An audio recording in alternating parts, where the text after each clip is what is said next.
மக்கள் நல கூட்டு இயக்கம் தற்போது மக்கள் நல கூட்டணியாக உருவெடுத்துள்ளது. இந்த கூட்டணி இன்னும் வலுவானதாக மாற வாய்ப்புள்ளதாக அதில் உள்ளவர்கள் கூறி வந்தாலும் இந்த கூட்டணி நீடிக்குமா என்ற கேள்வியும் முன்வைக்கப்படுகிறது.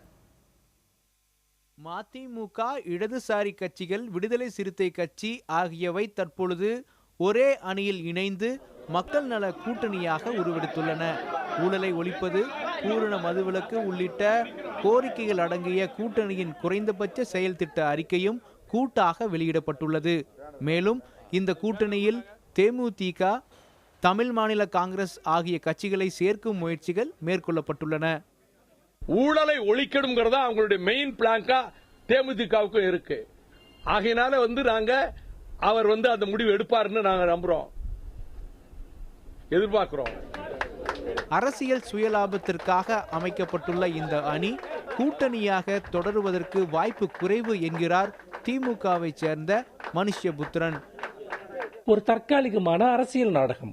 இந்த நாடகம் இன்னும் 2-3 மாதங்களுக்கு நீடிக்கும்.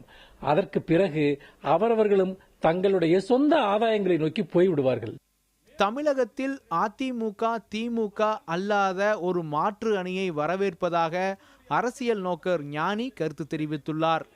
அதேபோல் இந்த கூட்டணிக்கு இளைய வாக்காளர்கள் மத்தியில் வரவேற்பு கிடைக்க வாய்ப்புள்ளது என்றும் பத்திரிகையாளர் மணி தெரிவித்துள்ளார்.